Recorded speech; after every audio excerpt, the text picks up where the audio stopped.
cold linoleum pressed against my cheek, when my heart gave out, reeking of cheap bleach and 50 years of broken promises.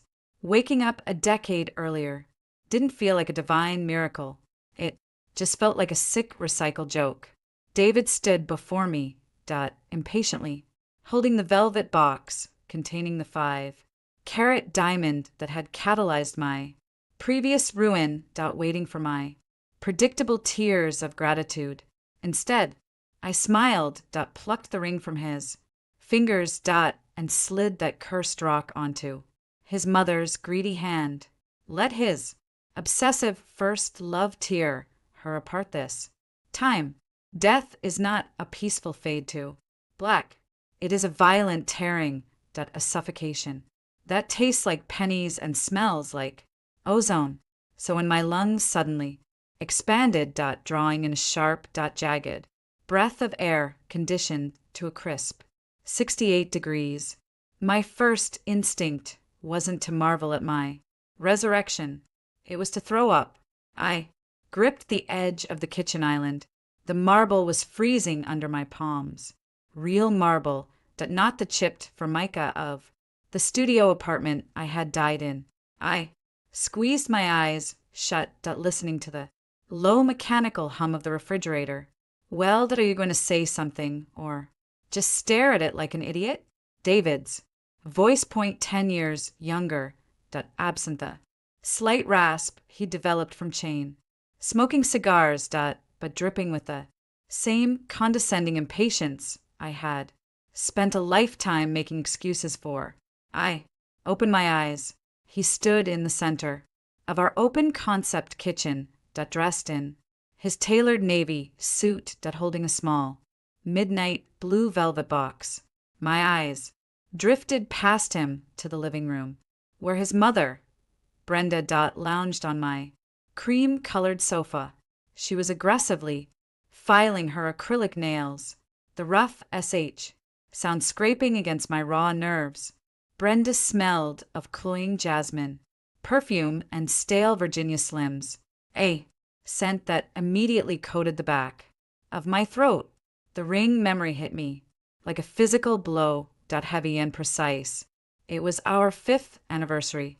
In my first life, David presented me with this ridiculous, ostentatious 5-carat diamond.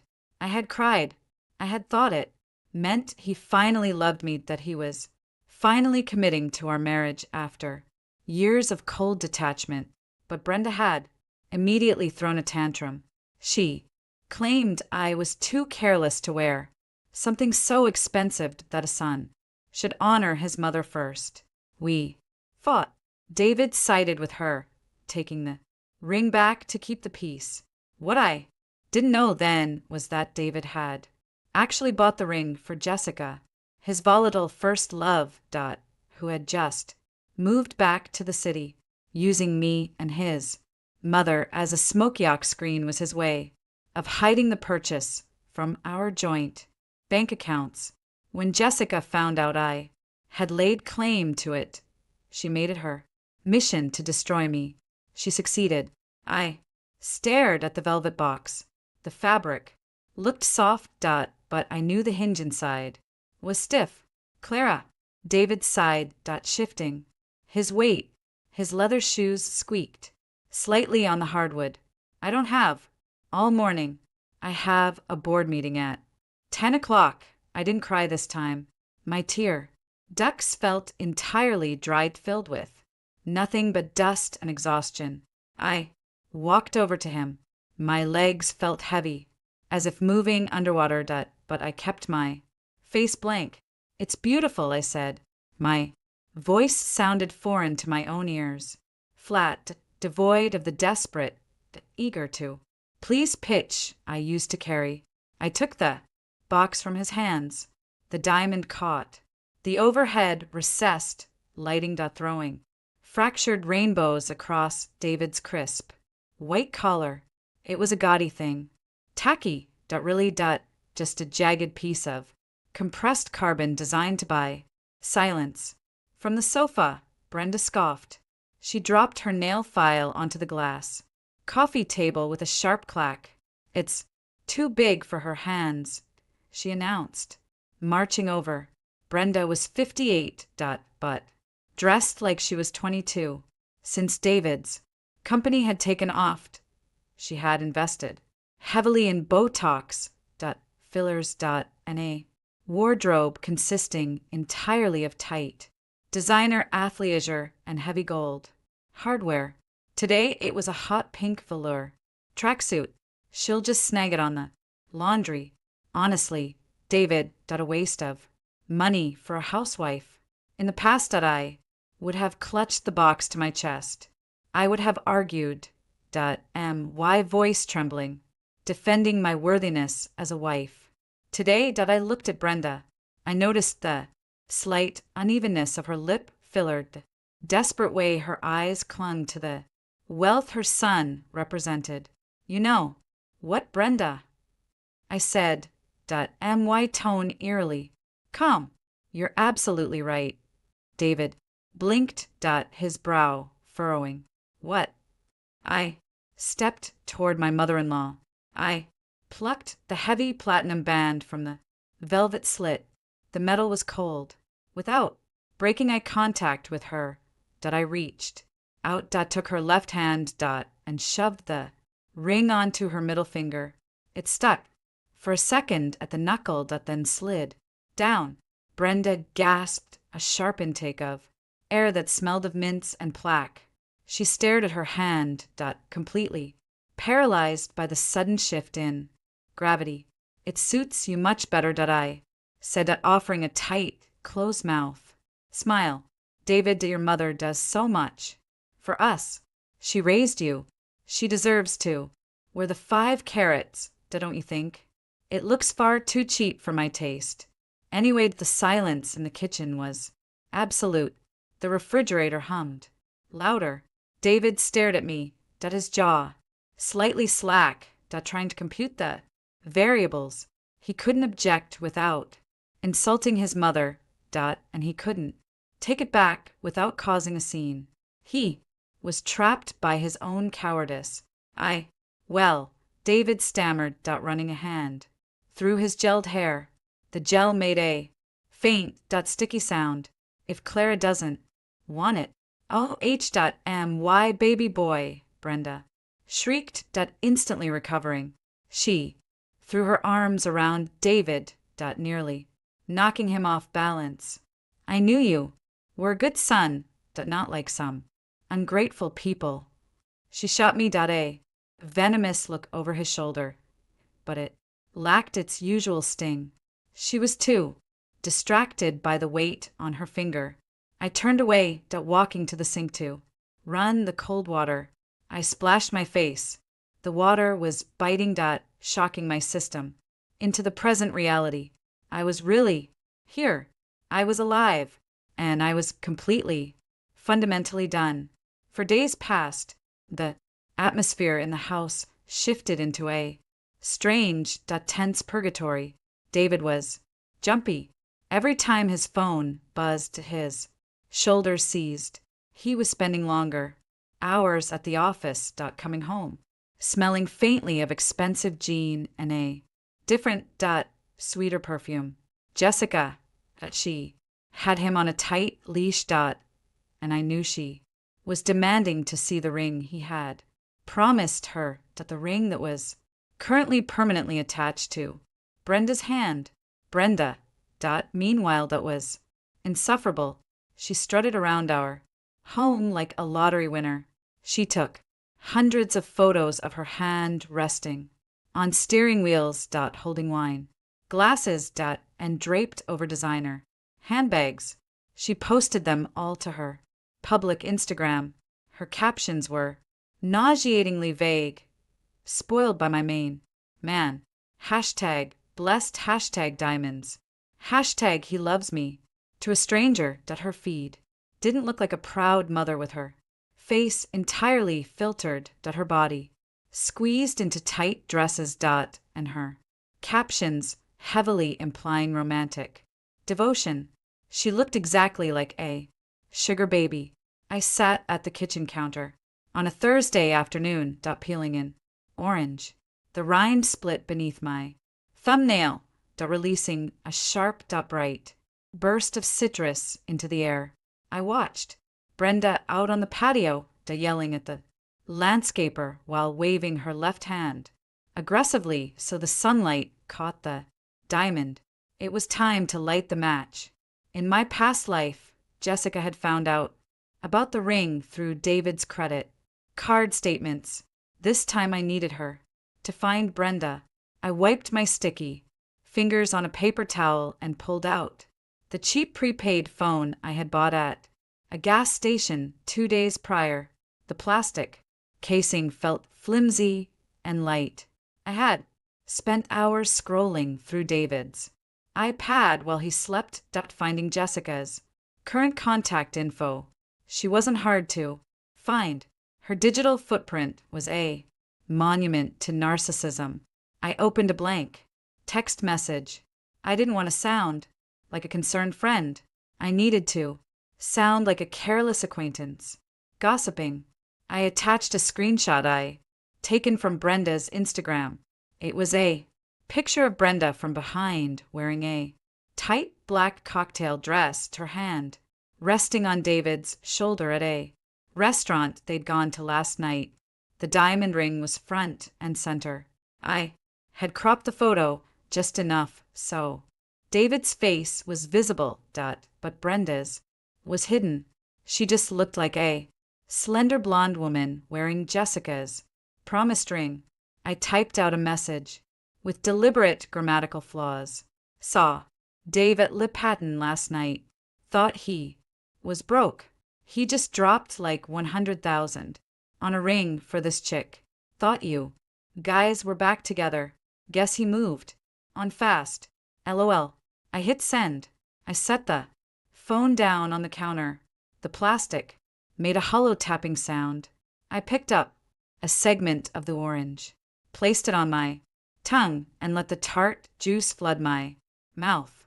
I didn't feel a rush of adrenaline. I didn't feel like a mastermind. I just felt a deep, profound exhaustion mixed with a cold curiosity. Jessica was not a rational woman. She was deeply insecure, violently possessive, and notoriously impulsive. 10 years ago, she had thrown a glass ashtray at my head and lacerated my scalp when she thought I was the one keeping David from her. Now she was going to think David was spending her money, her ring, on some flashy blonde bimbo. 3 minutes later, the burner phone vibrated. A single message from Jessica. Who is this? Who is that? I didn't reply. I simply sent another screenshot. This one was Brenda's location tag from her morning post, a high-end hair salon in the downtown district. Gilded shears. Brenda had a 3-hour appointment for cut, color, and extensions today at 1:00 p.m. I checked the clock on the microwave. 1:15 p.m. I stood up, threw the orange peels into the garbage disposal, and flipped the switch. The loud grinding roar of the blades chewing through the rind filled the kitchen, drowning out the silence. I grabbed my coat. I had a coffee date to attend. The afternoon air was heavy with the smell of impending rain, that sharp, dusty scent of ozone, and dry concrete. I walked 2 blocks from where I parked my car, pulling my trench coat tighter around my waist. The wind was picking up, whipping stray leaves against my ankles. Gilded Shears was located on a corner lot featuring massive floor-to-ceiling windows. It was an exhibitionist salon. People didn't go there just to get their hair done. They went there to be seen getting their hair done. Directly across the street was a small independent cafe with scratched wooden tables and a constantly hissing espresso machine. I walked in, ordered an iced latte, and took a seat at the window counter on a wobbly metal stool. The glass of the window was cold against my forehead. I took a sip of the Latte. The espresso was bitter, burnt, masked poorly by too much cheap oat. Milk. Condensation formed on the plastic. Cup, leaving a wet ring on the distressed wood counter. I watched the salon inside, through the pristine glass that I could see Brenda. She was seated in a prime, center-chaired draped, in a black salon cape. Her head was currently wrapped in foils, pointing directly up as she animatedly talked to her stylist, gesturing wildly with her left hand, even from across the street. The overhead halogens caught the massive diamond. I waited. The cafe was mostly empty, save for a barista wiping down the steam wand and an old man reading a newspaper, the rustle of the pages loud in the quiet room. At 1:42 p.m., a black Uber pulled up violently to the curb outside the salon, its tires scraping against the concrete. The back door flew open. Jessica stepped out. I felt a strange, detached tightening in my chest. There she was, the woman who had orchestrated my social and financial ruin. She was thinner than I remembered, dressed in sharp, aggressive fashion tailored crimson blazer, black skinny jeans, and stiletto boots that clicked against the pavement like gunshots. Her dark hair was slicked back, her face a mask of concentrated, murderous fury. She didn't even close the car door. She marched directly toward the heavy glass doors of gilded shears and yanked them open. I leaned forward on my wobbly stool, gripping the plastic coffee cup until the sides buckled slightly. Through the massive windows the pantomime played out with beautiful, chaotic clarity. Jessica stormed into the center of the salon. The receptionist, a young guy in a fitted turtleneck, stood up to intercept her, but Jessica shoved past him without breaking stride. She honed in on the center chair. She honed in on the black cape, the blonde foils, and the diamond ring. Brenda, completely oblivious, but was laughing at something her stylist said. Jessica reached the chair. She didn't announce herself. She didn't demand an explanation. Her possessive rage, fueled by days of David avoiding her and the fresh proof of his infidelity on my burner texts, completely bypassed logic. Jessica grabbed Brenda by the shoulders of the salon cape and spun the chair around. Brenda's mouth dropped open in shock, her heavily lined eyes wide.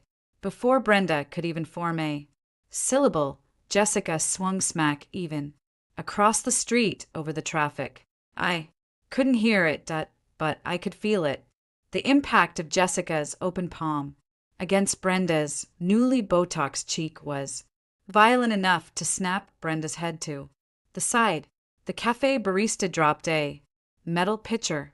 It clanged loudly against the floor. In the salon, utter pandemonium erupted.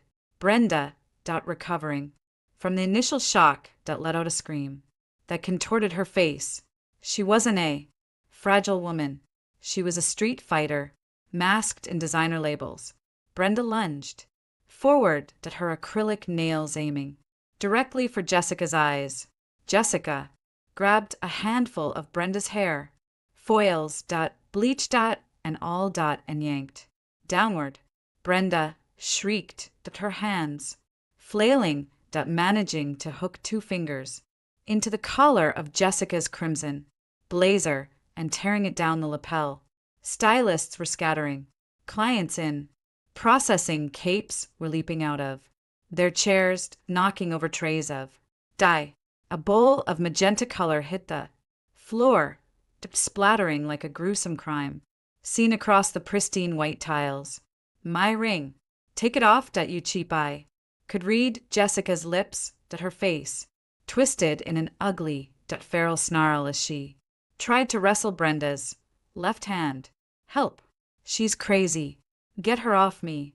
Brenda was shrieking, kicking her legs, blindly under the cape, her heavy orthopedic sneakers connecting with Jessica's shins. They went down, a tangle of limbs, tearing foil, and screaming women crashing onto the floor. Amidst the spilled hair dye, I took another sip of my terrible latte. The ice clinked softly against the plastic. My heart rate hadn't spiked. My hands weren't shaking. I watched them tear each other apart with the mild interest of someone watching a predictable nature documentary. The receptionist was furiously dialing his phone, undoubtedly calling the police. I set my cup down. The moisture from the condensation felt cool against my fingers. I pulled out my actual phone, scrolling to David's contact. I waited until I saw the flashing red and blue lights of a squad car turning the corner. 2 blocks down. I hit call. It rang twice before he picked up. Clara, I'm in a meeting. I can't.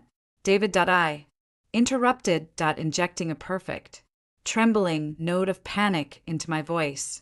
David, you need to come to Gilded Shears. Downtown right now. It's your mother. What happened? The annoyance in his voice vanished, replaced by genuine alarm. I was walking by to meet a friend, David. A woman just attacked her. A younger woman in a red blazer. She's screaming about a diamond ring. The police are pulling up right now. You need to get here. Silence on the line. I could practically hear the gears in David's head, grinding, locking, and bursting into flames as he realized that the 2 women he had been lying to were currently rolling around on a salon floor in front of law enforcement. I'm on my way, he choked out, hanging up. I lowered the phone. Across the street, 2 police officers were struggling to pull a wildly thrashing Jessica off a sobbing, disheveled Brenda. One of Brenda's foils was plastered to the window glass, smudged with purple toner. I smiled. It was a small, tired thing, but it was genuine. Fluorescent lights in the 12th precinct buzzed with a relentless, erratic frequency that gave me a low-grade migraine. The air inside the waiting room tasted like stale sweat, burnt drip coffee, and cheap floor wax. I sat on a hard oak bench, the wood grain pressing uncomfortably into my thighs through my denim jeans. Every time the heavy, reinforced double doors leading to the holding cells swung open, a wall of ammonia and damp concrete rolled out, coating the back of my throat. I checked my phone. It had been 42 minutes since I called David. He burst through the precinct entrance, looking like a man who had just survived a multi-car pileup. His perfectly styled hair, usually glued into submission with imported pomade, had split down the middle. A damp lock plastered itself against his forehead. Sweat stained the armpits of his tailored blue shirt, spreading in dark crescent against the expensive cotton, his leather briefcase slapped heavily against his thigh as he rushed the front desk, his expensive Oxfords squeaking violently on the scuffed linoleum. My mother, he gasped. To the board desk sergeant, a heavy-set man slowly chewing a wad of pink gum while staring at a muted television screen. Brenda, she was brought in.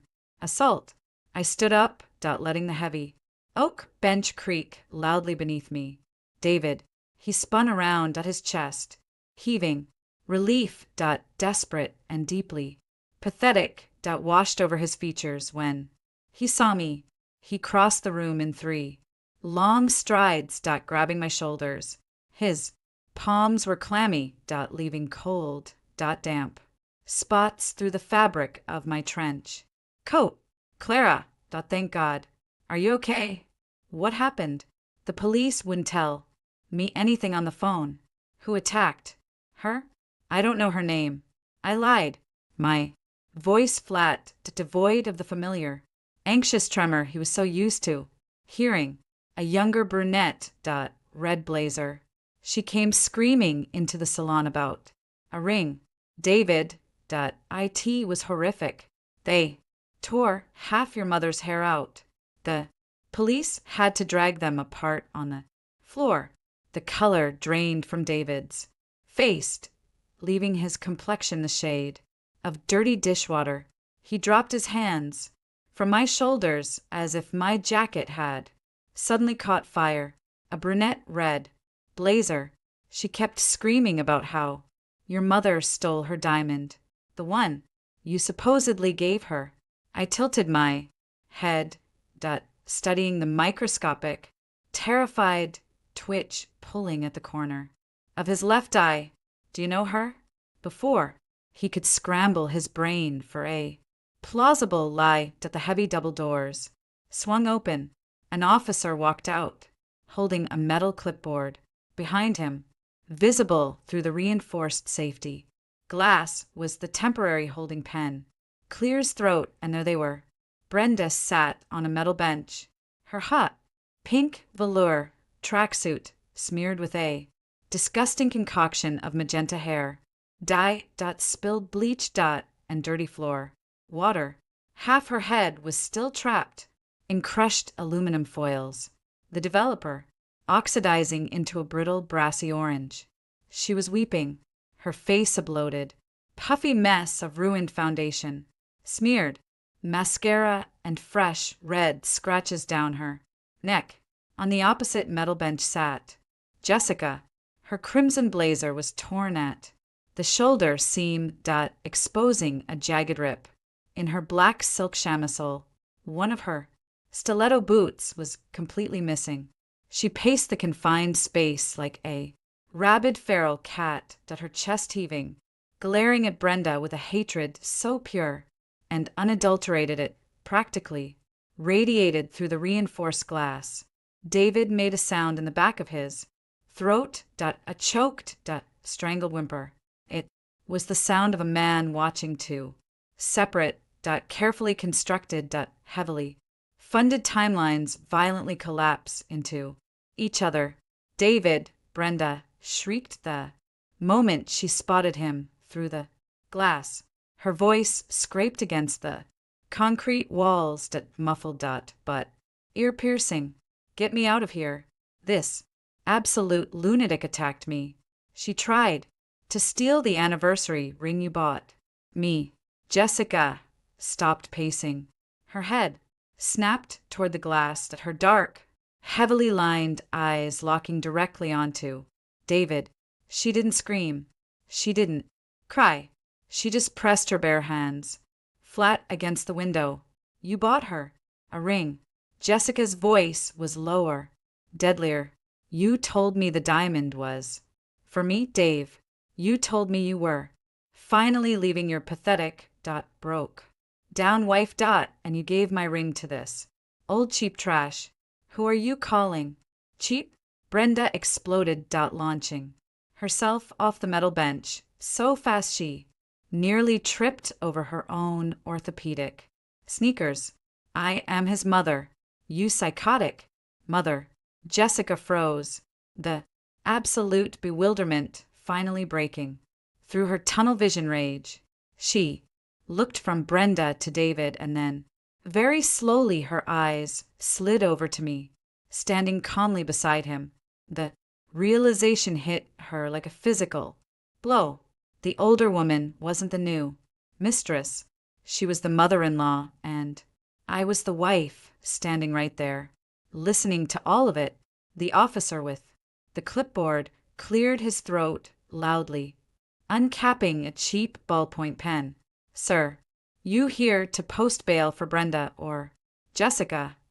David stood entirely paralyzed. The hum of the fluorescent lights suddenly felt deafening in the quiet precinct waiting room. He was trapped.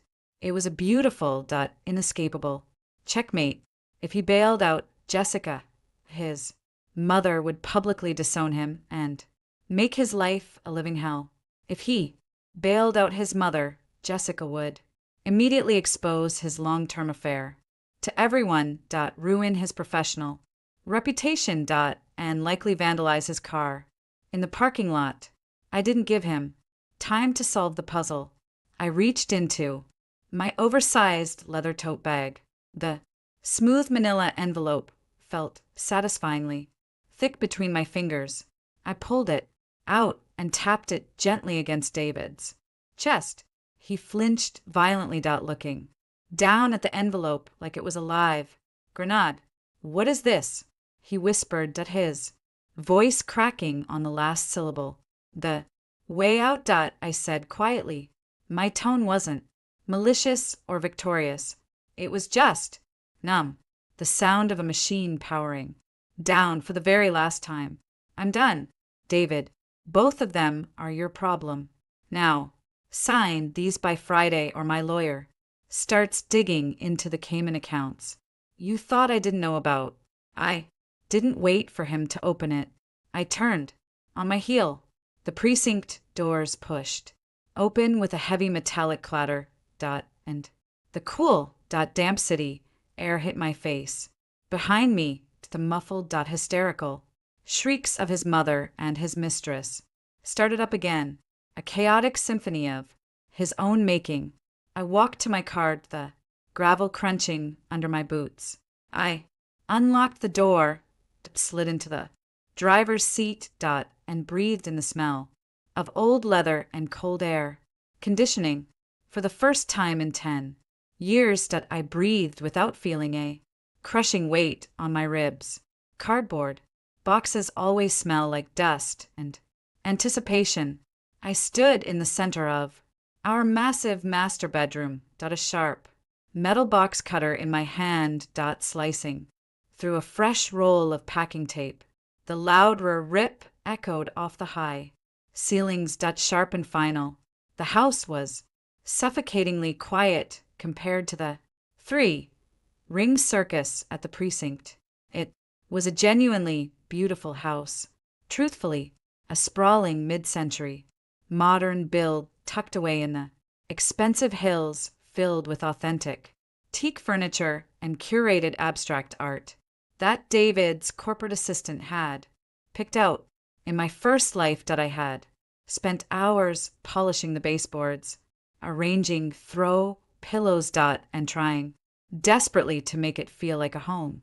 I had tied my entire identity to keeping this pristine, soulless museum clean for a man who barely looked at me. Now, looking at the expensive gray silk sheets on our king-sized bed, I just felt a profound, heavy emptiness, not a loss, just a bitter acknowledgement of wasted time. I wasn't taking much, just my clothes, white old paperback books, and the few pieces of simple jewelry I had bought with my own money before quitting my graphic design job to support his startup vision. The rest of it, the stainless steel espresso machine that required an engineering degree to operate, the itchy cashmere throws Brenda had aggressively gifted us every Christmas, the monstrous flat screen television he could keep. They were just heavy anchors. I was folding a stack of faded band t-shirts, the worn cotton soft beneath my fingertips, when the heavy oak front door slammed downstairs. Heavy, erratic footsteps pounded up the hardwood stairs. David appeared in the bedroom doorway, gripping the frame. He looked significantly worse than he had at the police station. His tie was gone, his collar violently unbuttoned, and a faint smear of what looked like dry blood, probably from breaking up another physical altercation between the two women, streaked across his jawline. The smell of stale sweat, expensive gin, and cheap precinct coffee rolled off him in waves, filling the bedroom.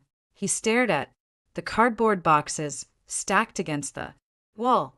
His jaw worked silently for a long moment before he finally managed to speak. You're actually doing this. You're just packing up and walking away. I didn't look up. I placed a t-shirt into the box, smoothing down the edges. With deliberate care, I already walked. Away, David, I'm just taking my things. Now, over a misunderstanding. He stepped into the room, his leather shoes scuffing the vintage Persian rug. The sheer audacity in his voice was staggering. It wasn't an apology. It was an accusation. He sounded like a man who believed he was the victim of a terrible injustice. You set this whole thing up, didn't you? You sent Jessica after my mother. You knew exactly what you were doing when you put that ring on Mom's finger. I stopped folding. I rested my hands on the edge of the cardboard box. The corrugated edge bit slightly into my palms, grounding me. I looked at him, really looked at him without the heavy, distorting lens of desperate love or the ingrained fear of abandonment. He was just a man, a tired, average, deeply selfish man who was used to manipulating his way out of every consequence he ever faced. You bought a 5-carat diamond for your mistress with money from our joint savings account, David. I said, my voice eerily steady. You lied to me. You lied to your mother. You lied to her. I didn't make Jessica violently unstable, and I didn't make your mother a greedy narcissist. I just introduced them to each other. Gravity did the rest. I was going to end it with her, he yelled, throwing his hands up in a theatrical display of frustration. Jessica is crazy. Clara, I was trying to find a way out. I bought the ring to pacify her so she wouldn't come to the house and cause a massive scene. I was protecting you. The lie was so incredibly clumsy, profoundly insulting to my intelligence, that a short, bitter laugh punched its way out of my throat before I could stop it. Protecting me, right, by telling her. You were leaving me by letting her think I was the evil, clinging villain keeping you apart. Tell me, David, I end your past. When she destroyed my reputation, when she harassed my friends, when you stood by and let her push me to the absolute brink, was that you protecting me, too? He blinked, deeply confused. My past? What the hell are you talking about? Are you having a psychotic break? I closed my eyes for a second, rubbing the bridge of my nose. The dull migraine from the precinct was creeping back into the base of my skull, explaining the reality of my rebirth was pointless. He wouldn't believe it, and I didn't care enough to try. Never mind. It doesn't matter. What matters is that you read the papers in the envelope. I'm not signing anything. He crossed his arms, leaning heavily against the door frame, trying to project a commanding authority he no longer held. You're my wife. We built the company together. You don't get to just throw a sudden tantrum, pack a box, and try to take half of my assets. I don't want half, I said, picking up the heavy tape dispenser. I want what I'm legally and morally owed. And if you want to fight it in court, we can absolutely talk to a judge about the shell corporation in Delaware you've been using to funnel untaxed revenue since 2022. I wonder how the IRS would feel about those accounting tricks. David's face went entirely slack. The remaining color drained from his lips, leaving them a pale, sickly gray. His arms dropped heavily to his sides. How do I? No. I pulled a long strip of tape across the top of the box. The loud, screaming skirt sound of the adhesive made him flinch violently. You're a terrible password manager, David. Using Jessica 2024 for your encrypted financial folders is insulting on multiple levels. I picked up the box. It was heavy, packed tight, with hardback books, but I managed to hoist it against my hip. I walked toward him. He didn't move until I was mere inches away. He smelled heavily, like fear now, a sour, metallic, primitive scent that completely overpowered his expensive Tom Ford cologne. Move, I said quietly. He stepped aside. I walked past him down the long hallway and out of the house. I didn't look back at the grand staircase or the expensive art. There was nothing left in that house worth looking at. The law offices of Richard Davies and Associates smelled distinctly of old money, lemon polish, and aggressive air conditioning. The burgundy leather guest chair squeaked loudly beneath me as I shifted my weight, carefully balancing a delicate porcelain cup of black coffee on my knee. The coffee was extremely bitter, scalding hot, and exactly what I needed to clear the residual emotional fog of the last 3 days. Richard Davies sat across his massive, imposing oak desk, sliding his reading glasses down the bridge of his sharp, hawk-like nose.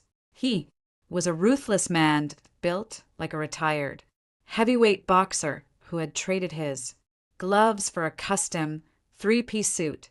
I had chosen him specifically because he possessed a terrifying reputation for dissecting hostile, high-end net worth divorces with the cold, unfeeling precision of a medical autopsy. You've certainly done your homework, Clara, Richard murmured, his voice a low, growly rumble that vibrated through the heavy desk. He flipped through the thick 3-ring binder of printed screenshots, bank statements, and tax returns I had dropped in front of him 20 minutes prior. These monthly transfers to the Delaware LLC. They're incredibly sloppy.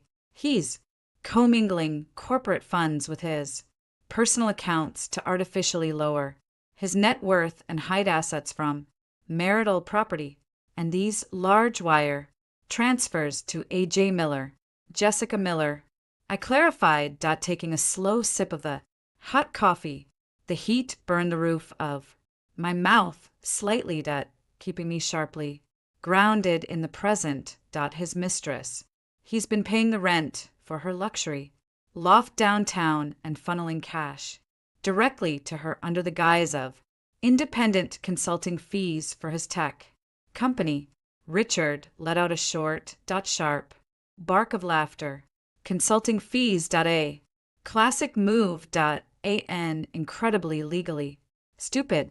He closed the thick binder with a heavy thud. The sound was deeply, profoundly satisfying. So, what's the actual play here? We can take this directly to family court to drag him completely through the mud. And you'll easily walk away with 70% of the liquid. Assets point plus permanent alimony. I set the delicate teacup down on his desk. The porcelain clanked sharply against the polished wood. I don't want a long, drawn-out court battle, Richard. I don't want to spend the next 2 years looking at his face in deposition rooms. I want a surgical immediate strike. I want to bleed him dry before he even realizes he's been cut. Richard raised a thick eyebrow, leaning back in his leather chair, steepling his fingers. I'm listening. David's tech startup is currently in the middle of a massive Series B funding round, I explained. Leaning forward, the adrenaline was finally kicking in. A cold, sharp, metallic focus that made my vision razor clear. He desperately needs to show perfectly clean books and steady cash flow to his venture capital investors by the end of this month.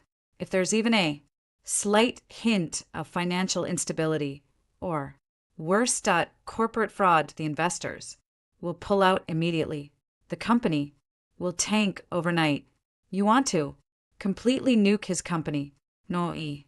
Corrected. Why tone hardening? I technically own 30% of that company. I helped build the initial software in our garage while he was out networking at expensive status. I want his shares. I want to force a hostile buyout. I pulled a second thinner folder from my tote bag and slid it across the polished desk.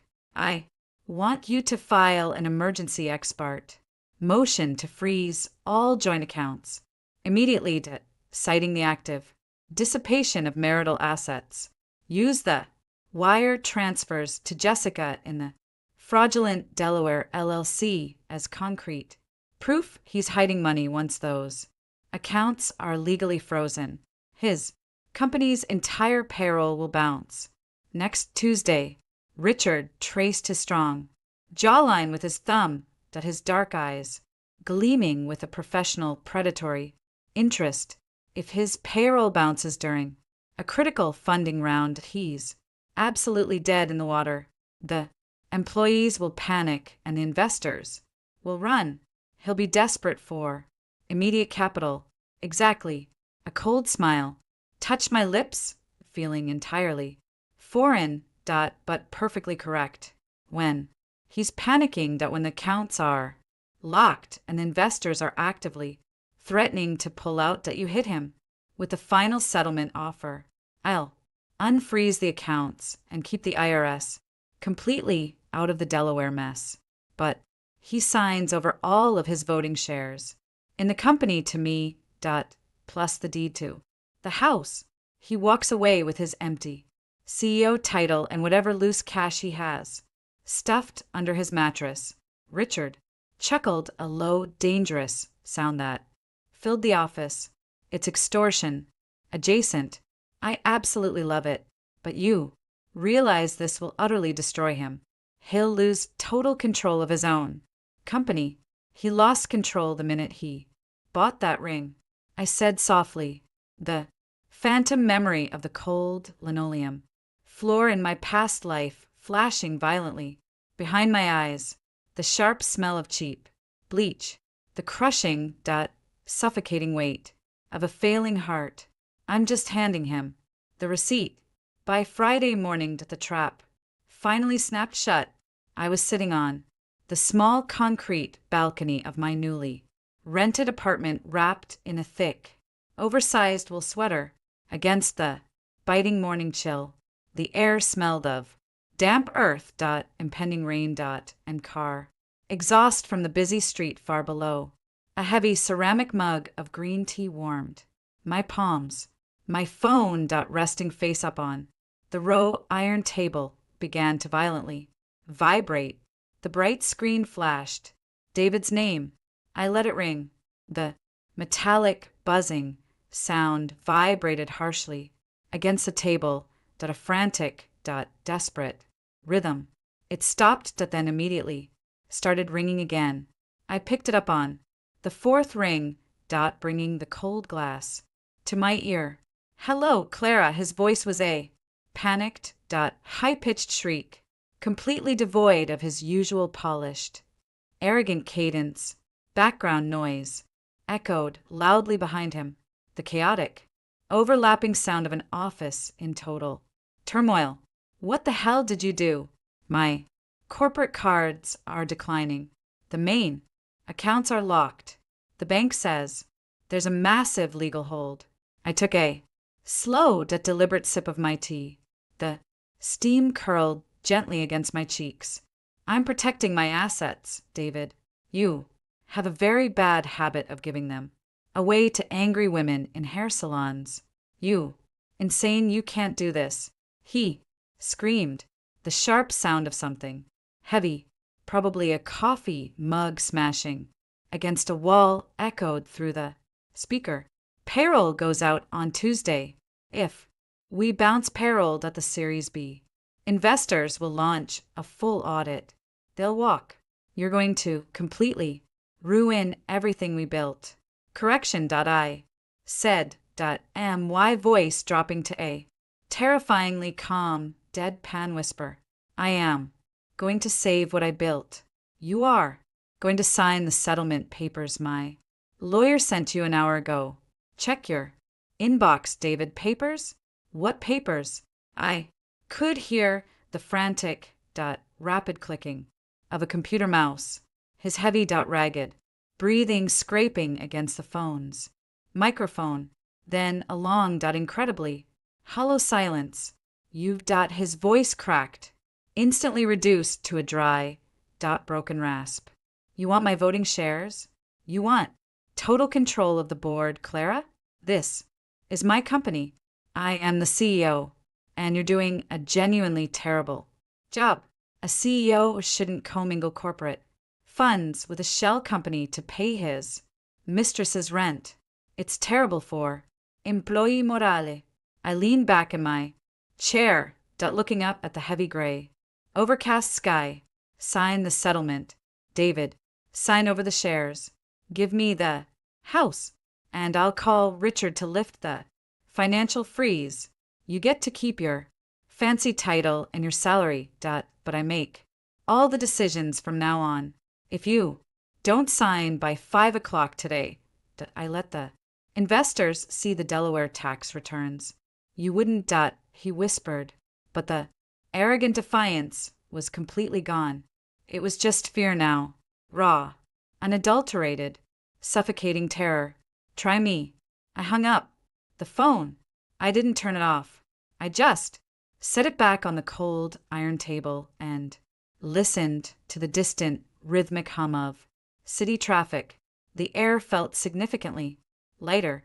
My chest, which had been painfully tight for 10 years, finally expanded completely. The real revenge wasn't loud. It wasn't a screaming match in a public hair salon, and it wasn't a tearful breakdown in a police station. It was quiet. It was the simple click of a pen in the freezing of a bank account. It was the cold, undeniable realization that the woman he thought was acceptable, collateral damage, was actually the architect of his total ruin. I closed my eyes, letting the cool wind brush against my face, and waited patiently for the email notification that would finalize his absolute surrender. The Dokyun email arrived at exactly 4:58 p.m. on Friday. The notification sound on my laptop was a crisp, cheerful little chime that felt aggressively out of place in the heavy, overcast afternoon. I didn't cheer. I didn't pop champagne. I simply clicked the PDF attachment and scrolled down to the final page. There it was, David's digital signature, cramped and jagged, a visual representation of a man who had been backed into a corner with a gun to his head. He had surrendered his voting shares. He had surrendered the deed to the house. He was now, for all intents and purposes, an employee of the company we built, serving entirely at my discretion. I closed the laptop. The metal casing was cool beneath my palms. Monday morning tasted like peppermint, toothpaste, and black coffee. I wore a tailored charcoal blazer that I had bought at a thrift store 3 years ago, paired with sharp, aggressively pointed black flats. No jewelry, no makeup, sabe, for a layer of matte lip balm. I wasn't dressing to impress anyone. I was dressing like a landlord coming to collect rent. The corporate headquarters of Apex Dynamics occupied the entire 14th floor of a glass and steel monolith. Downtown, when the elevator door slid, opened the smell of fresh carpet, off-gassing and expensive, overly sweet air freshener hit me instantly. The receptionist, a young woman named Sarah, who had only ever seen me at the annual holiday party, clutching a warm glass of cheap Pinot Grigio, blinked in surprise. Clara, hi, David didn't mention you were coming in today. He didn't know, I said. My voice level. Is he in the main conference room? Yes. But he's in the middle of the series be pitched with the venture capital team from Vanguard. You can't go in there right now. Watch. Me. I replied. Walking past her desk. My flats made absolutely no sound on the thick corporate carpet. It felt like I was gliding. Detached from the physical laws of the building. The main conference room had floor, toe ceiling, glass walls, though the electronic privacy frost had been activated, turning the glass into a glowing, opaque sheet of white. I didn't knock. I grabbed the heavy brushed steel handle and pushed the door open. The room was freezing. The air conditioning was cranked so high I could feel the hairs on my arms stand up. The smell of catered turkey sandwiches, dry erase, markers, and stale corporate anxiety was suffocating. 8 men in various shades of navy and gray suits turned to look at me. At the head of the long mahogany table stood David. He held a laser pointer to the red, hovering nervously over a line graph projected onto a massive screen. His face already shiny, with a thin layer of nervous sweat went entirely bloodless the moment he saw me. He looked like he was going to vomit right onto the polished wood. Clara, David choked out. His voice was too high, scraping against the absolute silence of the room. We are in the middle of a private presentation. One of the VC partners, an older man with silver hair and a deeply lined face, frowned. Who is this David? We asked, for no interruptions. I didn't wait for David to fumble through an excuse. I walked to the head of the table. I didn't look at my husband. I looked directly at the silver-haired partner. My name is Clara, I said, my voice calm, projecting effortlessly over the hum of the overhead projector. I am the majority shareholder of Apex Dynamics. I hold 65% of the voting stock, and effective as a Friday evening, I am the chair of the board. I apologize for the interruption, gentlemen, but I felt it was necessary to be present for the financial disclosures of this funding round. The silence that followed was heavy enough to crack the table. The silver-haired partner shifted his gaze from me to David. David, what is she talking about? You told us you retained full equity control. David's mouth opened, but no sound came out. The red from his laser pointer dropped to the floor, vibrating erratically near my shoes. He was physically trembling. He looked small, stripped of his arrogance, stripped of his stolen money. He was just a terrified, inadequate man, drowning in a suit he couldn't fill. There was a recent restructuring. David finally managed to croak out, wiping the back of his hand across his sweaty forehead. The gesture was deeply unprofessional, a riot of panic. A necessary one, I interjected smoothly, pulling out the empty leather chair directly to David's right and sitting down, the leather side loudly beneath me, to ensure the long-term stability of the company that we've recently identified and eliminated several unnecessary financial leaks, commingled funds, and questionable consultant payouts. We are now running a completely transparent ship. I looked at David. His eyes were wide, begging me silently not to expose the Delaware LLC in the Mistress right in front of the men holding a $30 million check. I let him sweat for 5 agonizing seconds. I watched the terror pulse in the vein at his temple. David has been instrumental in the product design. I continued, offering the investors a tight, polite smile. But moving forward, I will be approving all capital allocations. Please, David, Continue with the slide on Q3. Projections. I'm very eager to hear your thoughts. I leaned back in the chair and crossed my legs. David stood there, his entire reality fractured. He had to stand in front of the most important men in his industry and publicly dance on the strings I was pulling. If he argued, I blew up the company. If he submitted, he admitted to the entire room that he was completely emasculated, a puppet in his own empire.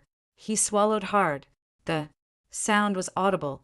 Slowly, humiliatingly, he turned back to the screen, as you can see on the graph. He stammered, his voice lacking any of its former booming confidence. I didn't feel triumphant. I didn't feel a rush today. Victorious adrenaline. Watching him break was like watching a cheap plastic toy snap under pressure. It was inevitable, slightly pathetic, and deeply necessary. I picked up a complimentary bottle of water from the center of the table, unscrewed the plastic cap, and took a drink. The water was ice cold. I was exactly where I was supposed to be.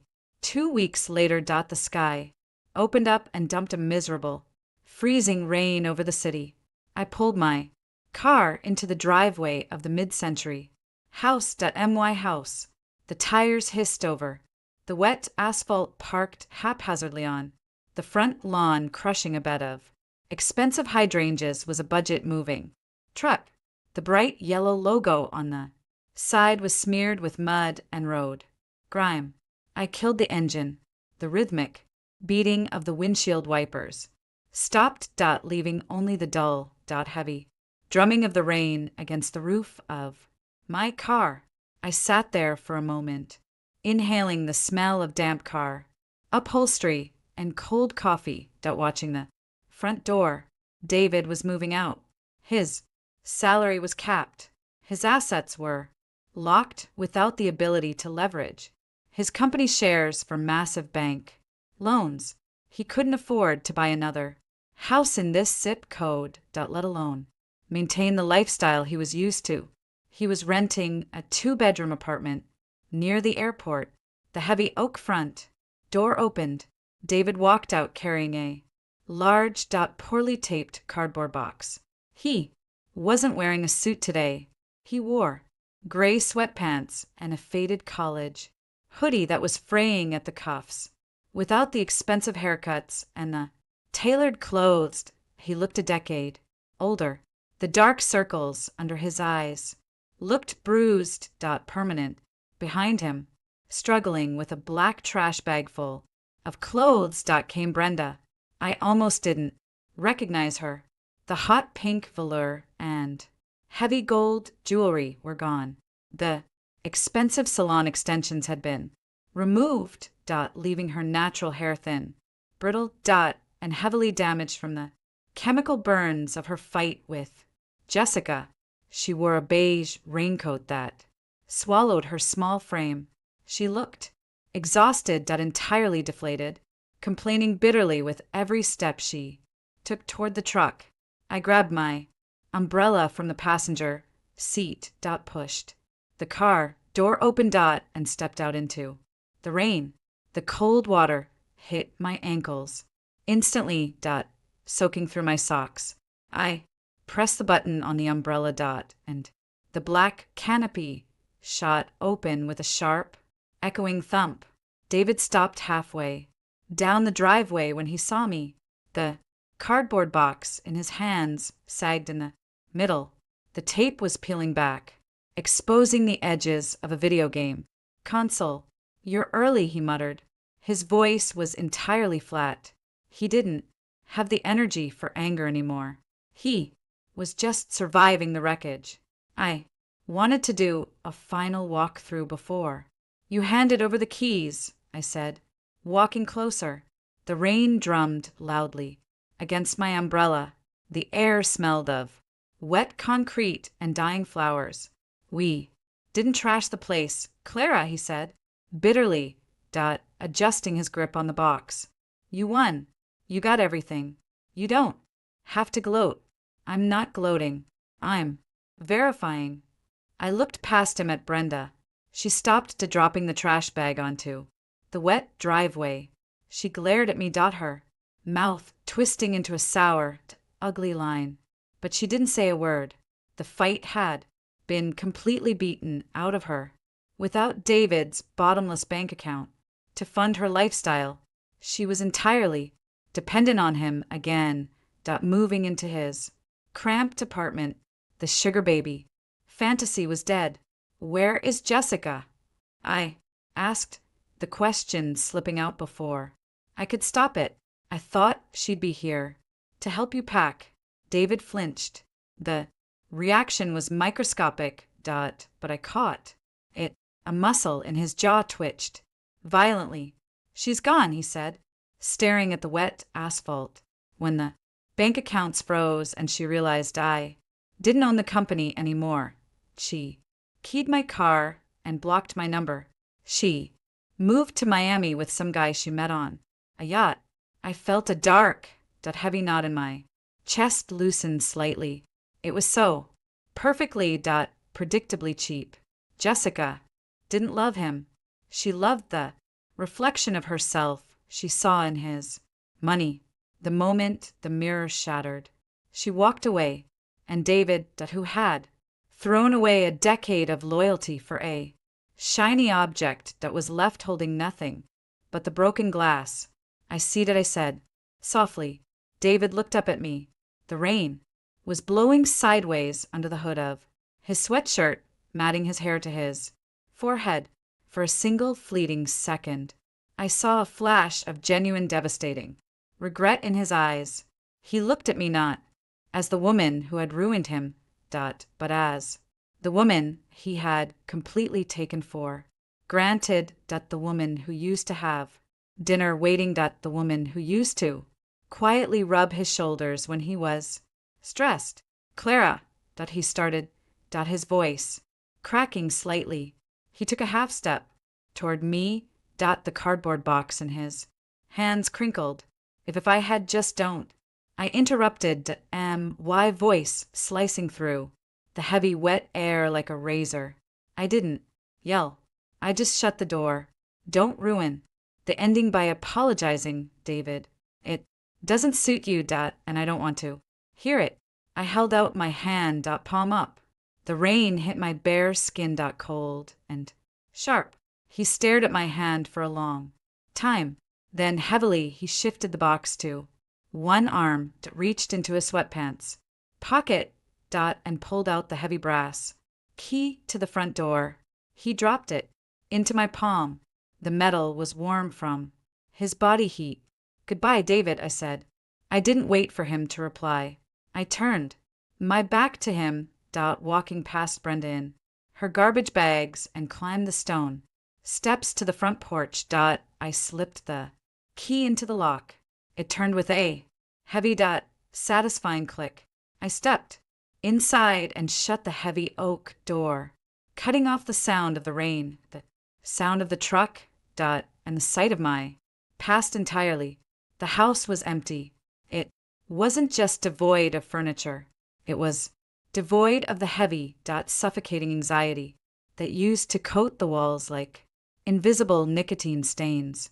I stood in the center of the massive open concept living room. My wet shoes left dark smudges on the pristine hardwood floors. There was no sofa for Brenda to lounge on. There was no glass coffee table to hold David's expensive bourbon glasses. The abstract art was gone, leaving pale, rectangular ghosts on the freshly painted white walls. I closed my umbrella and leaned it against the front door, listening to the water drip onto the mat. Drip, drip, drip. The silence in the house was absolute.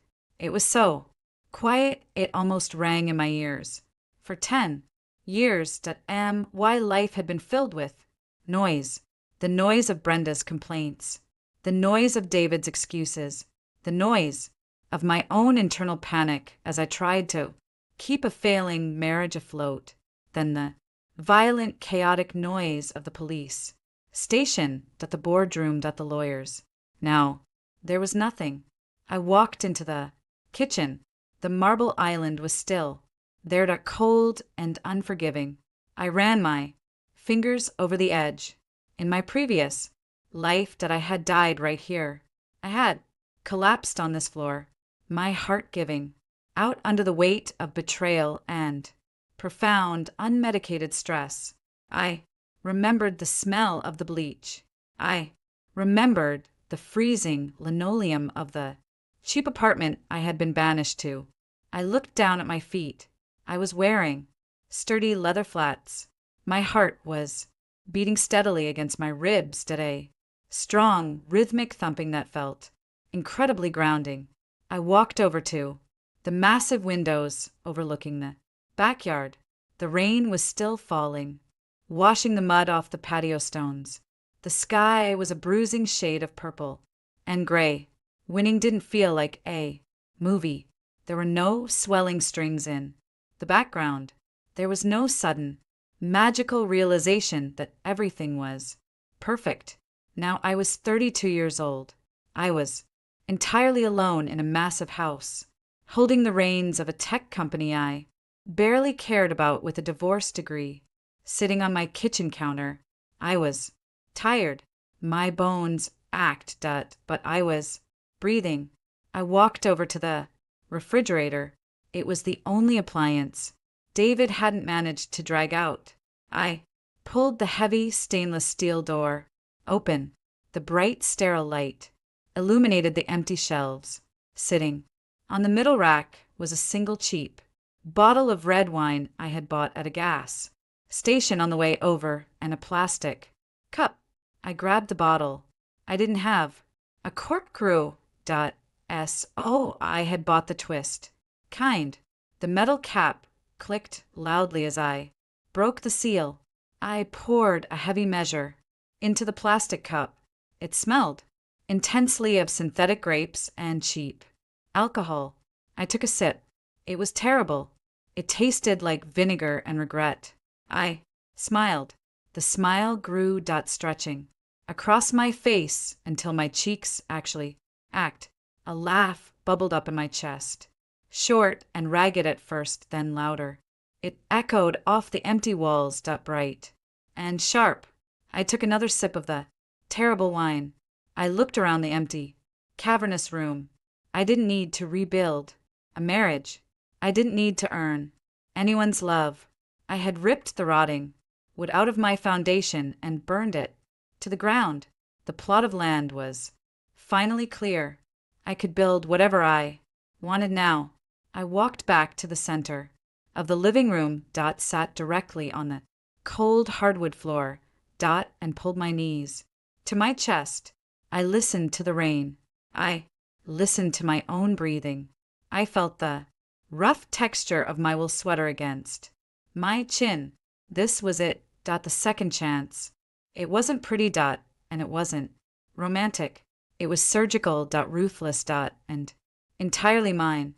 I took a deep breath, letting the cold air fill my lungs completely. And closed my eyes. The nightmare was over. I was finally awake.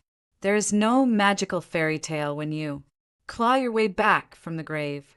Just the brutal, satisfying work of taking out the trash. David lost his company. Brenda lost her sugar baby lifestyle. And Jessica vanished the second the money dried up. I walked away with the house to the equity. And my life. What would you have done? Would you have taken the company or just burned it all down? Let me know your thoughts in the comments below. If you enjoyed this story of absolute ruthless karma, please hit that like button. Share this video and subscribe for more.